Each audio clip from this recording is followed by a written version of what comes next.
Assalamualaikum warahmatullahi wabarakatuh. Sebelumnya, perkenalkan, saya Mali Syaputra dengan NPM 21261099 dan teman saya.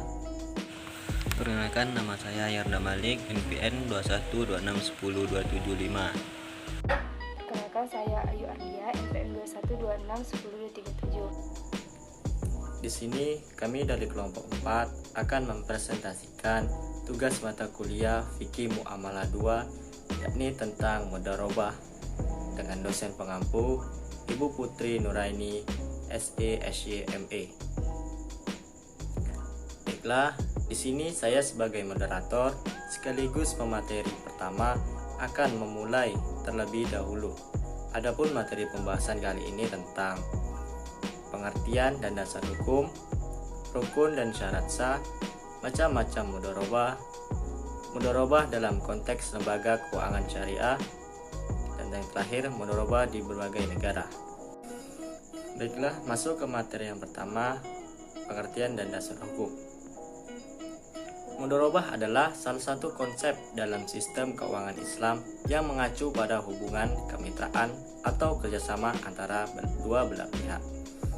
Dalam konteks keuangan, mudharabah merujuk pada suatu bentuk kerjasama bisnis antara investor atau sahibul mal dan pengelola bisnis atau mudharib. Dalam hubungan ini, sahibul mal menyediakan dana dan mudharib mengelola bisnis dengan harapan mendapatkan keuntungan. Mudharabah adalah salah satu konsep dalam sistem keuangan Islam yang mengacu pada hubungan kemitraan atau kerjasama antara dua belah pihak.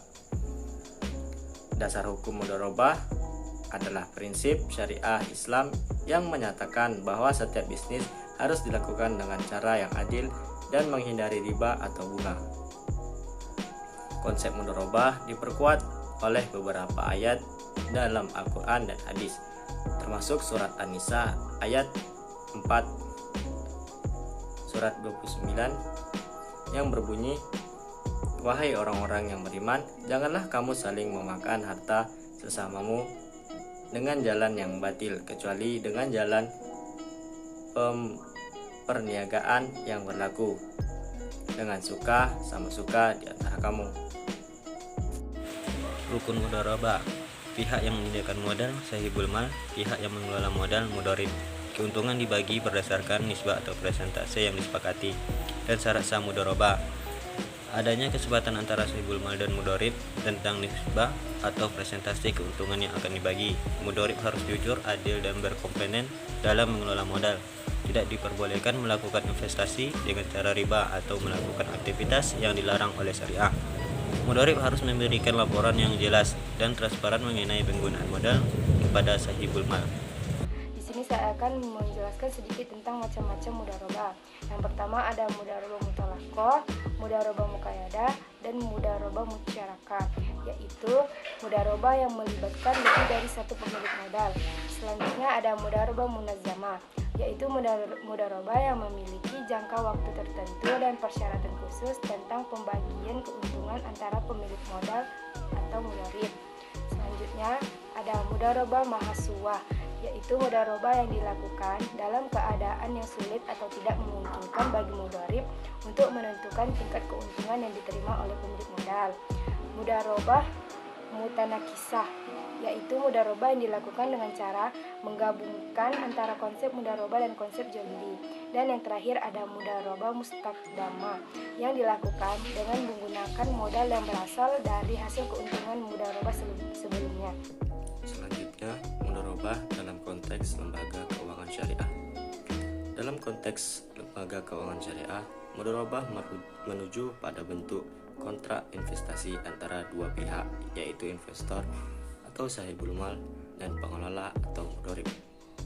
Investor memberikan modal kepada pengelola untuk menginvestasikan dalam usaha tertentu.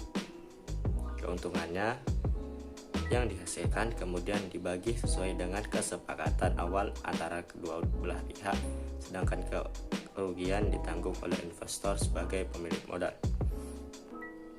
Selanjutnya, mudharabah di berbagai negara. yaitu dari Indonesia. Mudharabah di Indonesia sangat umum terjadi dalam industri perbankan syariah. Salah satu contohnya yaitu Bank Syariah Mandiri atau BSM. Nasabah memasukkan dana mereka ke dalam produk mudharabah dan bank bertindak sebagai mudharib yang bertanggung jawab atas pengelola dana tersebut.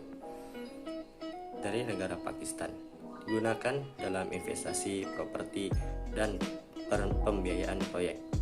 Contohnya adalah perusahaan properti terbesar di Pakistan, yaitu DNA Lahore, yang memfasilitasi proyek mudharabah di mana investor menyediakan modal dan DHA Lahore bertindak sebagai mudharib. Dari negara Arab Saudi digunakan dalam pembiayaan proyek energi dan infrastruktur. Contohnya Saudi Aramco, perusahaan minyak dan gas terbesar di dunia, menggunakan konsep mudharabah untuk pembiayaan proyek di seluruh negeri. Selanjutnya dari negara Malaysia, umum digunakan dalam industri perbankan syariah seperti di Indonesia hampir sama, yaitu salah satu contohnya Melayan Bank, Berhad atau Maybank. Kemudian yang terakhir Uni Emirat Arab, digunakan dalam pembiayaan proyek real estate dan infrastruktur, misalnya Dubai Islamic Bank. Dan yang terakhir, kesimpulan dari materi di atas. Mudharabah adalah salah satu konsep keuangan Islam yang digunakan untuk memfasilitaskan investasi dalam bisnis. Konsep ini melibatkan dua pihak, yaitu investor atau sahibul mal dan pengelola bisnis atau mudharib. Sahibul mal memberikan modal kepada mudharib untuk memulai bisnis dan keuntungannya yang dihasilkan akan dibagi sesuai dengan kesepakatan sebelumnya. Namun, jika bisnis mengalami kerugian, maka kerugian tersebut hanya ditanggung oleh sahibul mal, sementara mudharib tidak berhak mendapatkan pembayaran atas kerja kerasnya. Nah, demikian materi tentang mudharabah yang dapat kami sampaikan. Semoga materi yang kami sampaikan dapat menambah wawasan bagi kita semua. Saya sebagai moderator meminta maaf apabila terjadi kesalahan kata dan juga kesalahan dalam penyampaian. Saya tutup dengan Assalamualaikum warahmatullahi wabarakatuh.